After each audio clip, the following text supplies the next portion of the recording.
पूरे गैलवे परिवार को मेरा अभिनंदन।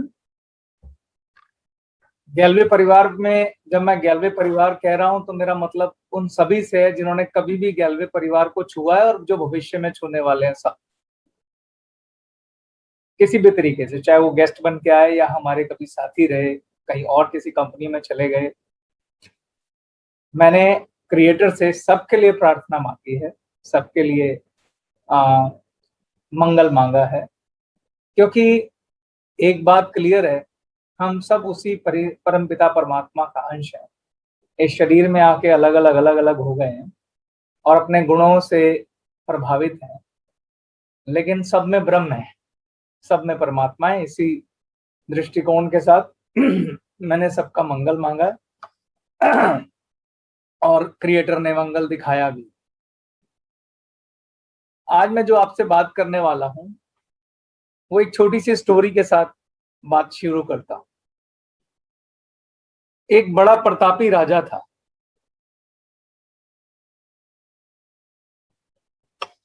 बड़े सारे राज्य उसके अधीन थे, चक्रवर्ती सम्राट था।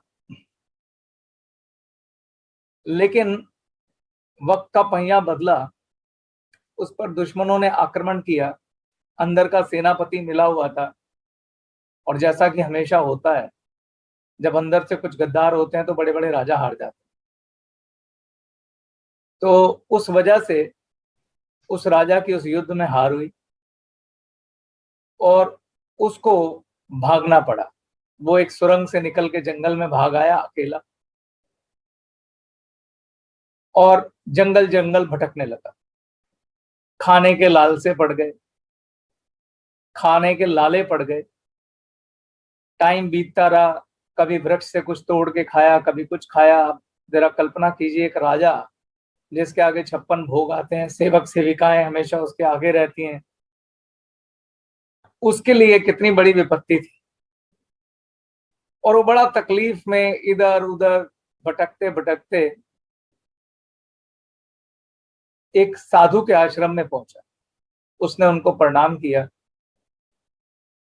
तो साधु को अपनी विपदा बताई। तो साधु ने उसको एक अंगूठी दी, एक हाथ में पहनने वाली अंगूठी।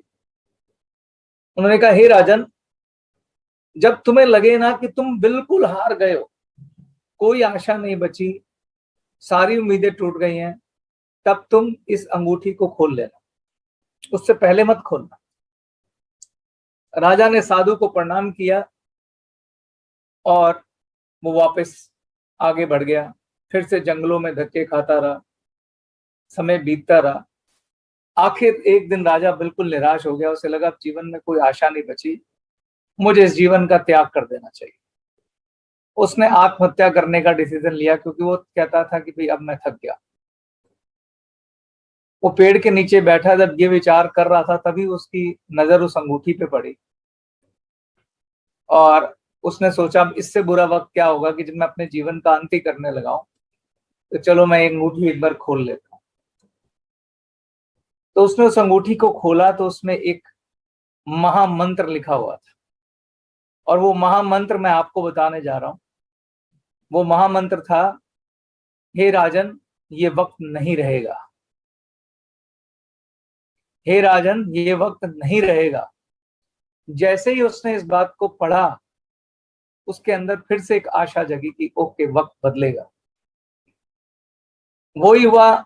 मुश्किल से 1 महीना और बीता था तो उसका सेनापति उसे ढूंढता हुआ आ गया और उसको बोला, हे राजन, हम आपको बहुत दिनों से ढूंढ रहे हैं, आप चलिए, हमने अपना राजपाट वापस जीत लिया है और हम सब आपका इंतजार कर रहे हैं। वो वापस राजा बना, उसने फिर कई युद्ध लड़े, वो चक्रवर्ती सम्राट बना। पिछली बार से भी ऊंचा राजपाट उसका हो गया। इतना ऊंचा हो गया, इतना ऊंचा हो गया कि वो अय्याशी में उतर आया। शराब, नृत्य की, पूरे विलास में डूब गया। इतना नशे में डूब गया कि उसने साधु संतों का सम्मान तक करना बंद कर दिया। एक दिन बिल्कुल नशे में था तो अचानक उसकी नजर उस अंगूठी पे पड़ी, और इस बार उसने घमंड में खोला है। जब उसने खोला तो उसमें वही महामंत्र लिखा था, हे राजन, ये वक्त नहीं रहेगा। वक्त बदलता है दोस्तों, और यही हमारा जीवन है। वक्त हर पल बदलेगा, बदलाव ही सृष्टि का नियम है। कोई भी चीज स्थायी नहीं है। फिर स्थायी क्या है? स्थायी है आपका एटीट्यूड, आपका नजरिया, जो कि आपके ज्ञान पे निर्भर करता है। सेम घटना अलग अलग व्यक्तियों के जीवन में होती है और उन सबका नजरिया अलग अलग होता है उसको देखने का। सेम घटना सबके जीवन में होती है, मगर अलग अलग नजरिया होता है सबका देखने का, और ये नजरिया उनका ज्ञान तय करता है, और यही नजरिया उनको सागर से पार ले जाता है। मैं इस सेशन में काफी आध्यात्मिक मोड में हूं, लेकिन फिर भी मैं आपको कुछ प्रैक्टिकल और व्यवहारिक उदाहरण देता हूं। ऐसी अनगिनत कहानियां हैं जहां लोग ऊपर से नीचे धरातल पर गिर गए और फिर उठे और फिर ऊपर पहुंचे, और पिछली बार से भी ऊपर पहुंचे। मैं खुद उसका उदाहरण हूं, मेरे जीवन में ऐसा 4-5 बार हुआ। अगर मैं नेटवर्क मार्केटिंग का उदाहरण दूं, तो जिस समय मैं नेटवर्किंग करता था, सरबजीत जी जानते हैं कि मेरे साथ ऐसा हुआ था। जब मैंने नेटवर्किंग की थी, मैंने बुलंदी को छुआ था, और जैसे उनके सेनापति हुए थे, कुछ हमारे यहाँ भी थे। तो उन्होंने दूसरी कंपनी, उस समय वो थोड़ी कंपनियां आई थी, ऐसा बार बार होता है, और हमारा पूरा नेटवर्क तोड़ के ले गई थी, और मैं और सरबजीत 2 अकेले व्यक्ति बचे पूरे इंटायर नेटवर्क के अंदर। सरबजीत मेरी डायरेक्ट था। मतलब मैंने इतने भारी मन से ये कहा था, क्योंकि वो इसे भी लालच दे रहे थे। मैंने कहा तेरा सारा नेटवर्क चला जा, तू भी चला जा, तू क्या करेगा। और सरबजीत हमेशा एक लक्ष्मण की तरह, एक भाई की तरह खड़ा रहा, कहता नहीं सर, मैं साथ ही हूं। और हम दोनों भाइयों ने फिर से अपने मोजे कसे और दोबारा मेहनत शुरू कर। और यकीन मानो, उससे भी बड़ा नेटवर्क हमने खड़ा कर डाला।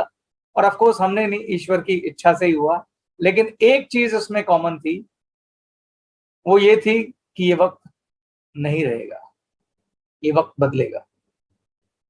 कोई वक्त जो है वो स्टेबल नहीं होता। मैं इस मेडिटेशन में साक्षात देख रहा हूं कि ग्लेज को भारत की नंबर 1 कंपनी बनने से कोई नहीं रोक सकता। बस आपको अपना नजरिया रखना है सही, विश्वास वाला। अपने योद्धा को जगा के रखना है। कुछ नहीं होता, गिर गए तो क्या हुआ, आगे 10 बार फिर गिरेंगे, गिर के फिर उठेंगे। जब जीवन में उतार चढ़ाव आना ही है, तो हम अपने अंतर मन की शक्ति तो मजबूत रखें। मेरे से किसी ने कहा कि यार आपकी कंपनी काफी डाउन हो गई इस कोरोना में। मैंने कहा सर, एक कमरे के मकान में रहता था, 7 लोग रहते थे, मेहनत करी, ईश्वर ने उस मेहनत में आशीर्वाद डाला और यहां तक पहुंचा दिया। तो मैंने कहा भाई, इस योद्धा को हराना आसान है। ज्यादा क्या होगा, दोबारा एक मकान में पहुंच जाऊंगा, एक किराए के मकान में। मैं कहा तब भी लड़ता रहूंगा, आखिरी सांस तक लड़ता रहूंगा, क्योंकि यही मेरा धर्म है। फल देने का काम उसका है, दे देगा। तो आपके जीवन में नजरिया योद्धा और लड़ाके का होना चाहिए, निराशा का नहीं। क्योंकि जिसके मन पे निराशा छा गई, उसे कोई जिता नहीं सकता। इसके लिए मैं आपको एक और कहानी सुनाता हूं कि निराशा कितना बड़ा शत्रु है आपका। और निराशा का जो का निशानी है कि आपको निराशा है या नहीं, वो तब है जब आप नकारात्मक बातें करते हैं, जब आप दोष ढूंढना शुरू करते हैं परिस्थितियों में। उसका मतलब है आपके जीवन में निराशा ने कब्जा कर लिया। किसी भी तरह का दोष ढूंढने वाले लोग निराशा नाम की बीमारी का शिकार हो जाते हैं।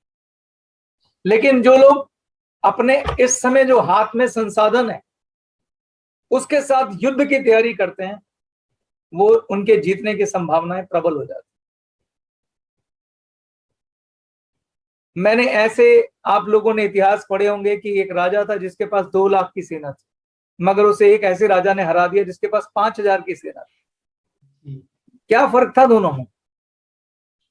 क्योंकि 5,000 वाले को पता था कि मेरे पास 5,000 लड़ाके हैं जिन्होंने अपना जीवन दांव पे लगा दिया, और 2 लाख वाला, उसके 2 लाख लोग निराशा में थे। तो निराशा से बड़ा शत्रु कोई है नहीं। मैं आपको एक कहानी सुनाता हूं। इस कहानी का टाइटल है चूहे का धन। एक साधु था, वो बेचारा सुबह भिक्षा मांग के लाता था, भिक्षा मतलब भीख मांग के लाता था, और दोपहर को खाना खा लेता था और थोड़ा रात के लिए बचा लेता था, और रात को खाने के लिए एक पोटली में बांध के छोड़ देता। यही उसकी दिनचर्या थी। एक दिन क्या हुआ, उसने देखा कि उसका पोटली जो है वो कुतरा हुआ है, तो उसे समझ में आ गया उसका जो खाना है वो चूहा खा गया। तो उसे उस रात भूखा सोना पड़ा। अगले दिन उसने क्या किया, पोटली को थोड़ा ऊपर रख दिया कि चूहा ना खाए। लेकिन अगले दिन क्या देखता है कि चूहा फिर खा गया। बड़ा दुखी हुआ, फिर भूखा सोना पड़ा। तो अगले दिन उसने क्या किया, पोटली को थोड़ा और ऊंचा रख दिया। लेकिन क्या देखता है कि चूहा फिर से उस खाने को खा गया। अब साधु को कुछ समझ नहीं आया, उसने छत में ऊपर, सबसे ऊपर लटका दिया पोटली को। लेकिन क्या देखता है कि चूहा फिर से उसके खाने को खा गया। अब तो भूखे रहते रहते 4 दिन हो गए, तो उससे रह नहीं गया, तो वो अपने गुरु के पास गया कि गुरुदेव ऐसे ऐसे हो रहा, मुझे तो समझ नहीं आ रहा, मैं पोटली को क्या आकाश में लगाऊं। तो गुरुदेव ने कहा तुम कुछ मत करो, तुम घर जाओ और उसका बिल ढूंढो और उसका बिल खोदो, और उसके बिल में जरूर एक छुपा हुआ खजाना है, उसको नष्ट कर देना। साधु ने ऐसा ही किया। वो गया, उसने चूहे का बिल खोजा, और बिल जब खोदता हुआ एक जगह पहुंचा तो उसे दिखा कि खूब सारा अनाज पड़ा हुआ जो चूहे ने वहां पे इकट्ठा कर रखा। उसने वो सारा निकाला और जला दिया। अगले दिन क्या देखता है कि उसकी पोटली का खाना नहीं खाया हुआ। फिर उसने क्या किया, पोटली को देखने के लिए थोड़ा नीचे रख दिया। तो क्या देखता है, चूहे ने फिर भी खाना नहीं खाया हुआ। फिर उसने पोटली को थोड़ा और नीचे रख दिया, तो देखा कि चूहे ने खाना नहीं खाया गया। अब उसको लगा कि गुरुदेव से इसका राज तो पूछना ही चाहिए। तो गुरुदेव के पास गया कि सर गुरुदेव ऐसा क्यों हो रहा है, अब वो मेरा खाना क्यों नहीं खा रहा है। तो गुरुदेव ने कहा उसकी जो ताकत है वो उसके छुपे हुए धन में थी। तुमने उसका धन नष्ट कर दिया, उसकी ताकत खत्म हो गई, उसको निराशा ने घेर लिया, वो भूल गया कि वो कितनी ऊंची छलांग लगा सकता है। निराशा इतना खतरनाक चीज होती है। वो राजा जब आत्महत्या कर रहा था, उस अंगूठी में लिखी एक लाइन ने उसे सिर्फ क्या दिया था मालूम है? होप, आशा। आशा बहुत ताकतवर चीज है। आज गूगल पे ऐसी कहानियां ढूंढिए जिन्होंने फेलियर से सक्सेस प्राप्त किया, आपको अनगिनत कहानियां मिलेंगी। जिसमें एक कहानी बहुत फेमस है, मैंने कई बार अपनी स्पीच में पहले भी बोली है। अमेरिका के राष्ट्रपति थे अब्राहम लिंकन। वो जितने भी राष्ट्रपति हुए अमेरिका के, उनमें सबसे महान राष्ट्रपति आज तक माने जाते हैं। जैसे हमारे देश में महात्मा गांधी की इज्जत होती है, ऐसे ही अब्राहम लिंकन की इज्जत होती है। यानी he is one of the greatest personality in America. यहां तक कि हमारे भारत की किताबों में भी उनका जिक्र होता है, अब्राहम लिंकन का। अब्राहम लिंकन जो है अमेरिका के 16वें राष्ट्रपति थे, और 1861 में 1861 में वो राष्ट्रपति बने। आपको उनके जीवन की कुछ कहानी बताता हूं, मुझे बताना कितने भाग्यशाली थे। 21 साल की एज में उनका पूरा का पूरा बिजनेस फेल हो गया, और उसके बाद उन्होंने बिजनेस छोड़ के पॉलिटिक्स में हाथ आजमाने का प्रयास किया, और 22 साल की एज में वो अपना एक लेजिस्लेटिव इलेक्शन हार गए। फिर उन्होंने सोचा चलो बिजनेस कर लेता हूं। उन्होंने अपना दोबारा बिजनेस शुरू किया, लेकिन 24 साल में वो भी पूरा बिजनेस कोलैप्स हो गया। 26 साल की आयु में उनकी पत्नी का देहांत हो गया, जिसकी वजह से उन्हें नर्वस ब्रेकडाउन हो गया 27 साल की एज में। यानी वह टोटली मेंटली डिस्टर्ब, डिप्रेशन वाले पर्सन हो गए। फिर उन्होंने हिम्मत जुटाई, दोबारा प्रयास किया, 34 पॉलिटिक्स में फिर से हाथ आजमाए, राजनीति में। 34 साल की एज में वो कांग्रेस का इलेक्शन हार गए। 36 साल की एज में दोबारा कांग्रेस का इलेक्शन हार गए। 45 साल की एज में सीनेटर का इलेक्शन हार गए। 47 साल की एज में वो अमेरिका का वाइस प्रेसिडेंट का इलेक्शन हार गए। 47 साल की एज में यहां तक कि सीनेटर का इलेक्शन भी हार गए। और 52 वर्ष की आयु में वो अमेरिका के राष्ट्रपति बने। ये अब्राहम लिंकन के जीवन के फेलियर की कहानी। वो नेता जिसे पूजा जाता है, उसने कितने फेलियर्स हैं देखिए। लेकिन इस सब फेलियर की कहानी में एक चीज कॉमन रही होगी, जो आप अपनी बुद्धि से भी सोच सकते हैं, वो है होप, आशा। उन्होंने लड़ना नहीं छोड़ा। अगर आपको मैंने इतने फेलियर गिनाए हैं, तो आपके पास दो दृष्टिकोण है इसको देखने के। एक तो आप ये देखेंगे कि कितने फेलियर हुए, या दूसरा दृष्टिकोण है उन्होंने कितनी लड़ाइयां लड़ी। फेलियर आपको सिखाता है। फेलियर से अच्छा कोई टीचर नहीं है आपका। जिन लोगों के नेटवर्क गिरे हैं, उन्हें ये नहीं सोचना चाहिए कि, उन्हें सिर्फ सीखना चाहिए कि अगली बार ऐसा क्या करें कि नेटवर्क हमारा स्टेबल रहे, बिजनेस हमारा स्टेबल रहे। इस बार की मेहनत ऐसी हो कि हम अपने बिजनेस को बच्चों को देके जाए, क्या गलतियां हुई हमसे, कहां चूक हुई। फेलियर आपको सिखाने के लिए आता है। फेलियर परमानेंट नहीं होता, क्योंकि वो अंगूठी में क्या लिखा था, ये वक्त नहीं रहेगा। तो आपके जीवन में जो घटनाएं होती हैं, वो आपको सिखाने के लिए होती है। वॉल्ट डिज्नी, आप सब वॉल्ट डिज्नी को जानते होंगे। आपने मिक्की माउस देखा होगा, डोनाल्ड डक देखा होगा, टॉम जेरी देखा होगा। उसके मालिक हैं डिज्नी। 20वीं शताब्दी में उनको सबसे जीनियस क्रिएटिव आदमी माना जाता है। उन्होंने डिज्नीलैंड बनाया। और आपको जान के हैरानगी होगी कि इसी व्यक्ति को एक न्यूज़पेपर में अपने स्ट्रगल के टाइम में जब ये नौकरी करते थे, तो इसीलिए निकाल दिया था कि आप क्रिएटिव नहीं है, ये वक्त नहीं रहेगा। भगवान राम, उन्हें 14 वर्ष का वनवास मिला, उनसे राज्य छीन लिया गया। 14 वर्ष का वनवास मिला, जहां पे राक्षस, जंगली जानवर, 14 वर्ष वो संघर्ष करते रहे, लड़ते रहे। यहां तक कि एक रावण ने उनकी पत्नी का अपहरण तक कर लिया, उससे भी लड़े। लेकिन ये वक्त नहीं रहेगा। जब 14 वर्ष समाप्त हुए, वो राजा फिर से बने। और फिर खाली अयोध्या के राजा नहीं बने, त्रिलोकपति बने, तीनों लोगों के राजा बने। तो विपत्ति का समय का मतलब ये नहीं है कि हमारा भविष्य अंधकार में। उसका मतलब यह है कि आप अपनी लड़ाई जारी रखिए, हो सकता है भविष्य उससे भी अधिक सुनहरा हो।